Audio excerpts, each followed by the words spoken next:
কৃষি জমি গিলে খাচ্ছে হাঁসের খামার, পরিবেশ দূষণে অতিষ্ঠ এলাকাবাসী। নোয়াখালীর সুবর্ণচর উপজেলার চরবাটা ইউনিয়নের ৭ নম্বর ওয়ার্ডের পশ্চিম চরবাটা গ্রামে স্থানীয় জনবসতির মধ্যে স্থাপিত দুটি হাঁসের হ্যাচারি পরিবেশের জন্য ব্যাপক হুমকি হয়ে দাঁড়িয়েছে। Dhaka ducks and hatchery limited নামের একটি বেসরকারি প্রতিষ্ঠান মৃত হাঁস, পচা ডিম এবং অন্যান্য বর্জ্য যত্রতত্র ফেলে পরিবেশ দূষণ করছে। এ কারণে দুর্গন্ধে নাক চেপে থাকতে হচ্ছে এবং স্বাভাবিক জীবনযাত্রা বাধাগ্রস্ত হচ্ছে বলে অভিযোগ করেছেন স্থানীয় বাসিন্দারা। স্থানীয় কয়েকশো পরিবার এরই মধ্যে প্রশাসনের বিভিন্ন দপ্তরে অভিযোগ করেছেন।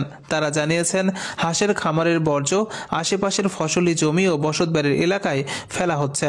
গ্রামের মসজিদের মুসল্লিরা নামাজ পড়তে গেলে নাক চেপে রাখতে হচ্ছে, আর স্কুল কলেজের শিক্ষার্থীরাও এই দুর্গন্ধে পড়ালেখায় মনোযোগ দিতে পারছে না। সরেজমিনে গিয়ে দেখা গেছে, স্থানীয় কৃষক মোহাম্মদ ইউসুফের ৩ একরের বেশি জমির ধান খেতে মৃত হাঁসের হাড় এবং অন্যান্য বর্জ্য ছড়িয়ে ছিটিয়ে রয়েছে। ক্ষতিগ্রস্ত কৃষকরা জানান, তাদের আবাদি জমি কার্যত চাষের অযোগ্য হয়ে পড়েছে। স্থানীয় কৃষক মোহাম্মদ ফরিদ, ইউসুফ এবং রুবেল জানান, হ্যাচারির মালিকপক্ষ তাদের ক্ষতির জন্য কোনো প্রতিকার করেনি, বরং অভিযোগ করায় দেখে নেওয়ার হুমকি দিচ্ছে। পরিস্থিতি এতটাই নিয়ন্ত্রণের বাইরে চলে গেছে যে গ্রামবাসী গণমাধ্যম ও থানার শরণাপন্ন হওয়ার কথা ভাবছেন। উপজেলা কৃষি কর্মকর্তা মোহাম্মদ হারুনুর রশিদ ঘটনাস্থল পরিদর্শন করে বলেন, এই অবস্থায় ফসলি জমি রক্ষা করা অত্যন্ত কঠিন।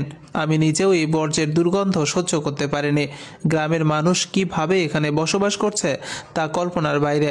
এ বিষয়ে সুবর্ণচর উপজেলা নির্বাহী অফিসার সুরাইয়া আক্তার লাকি জানান, যে কোনো পরিবেশ দূষণ বা জনজীবনের ক্ষতিকর কার্যক্রম আইনানুগভাবে খতিয়ে দেখা হবে এবং প্রয়োজনীয় ব্যবস্থা নেওয়া হবে। গ্রামবাসী এখন সংশ্লিষ্ট কর্তৃপক্ষের কার্যকর পদক্ষেপের অপেক্ষায় রয়েছেন।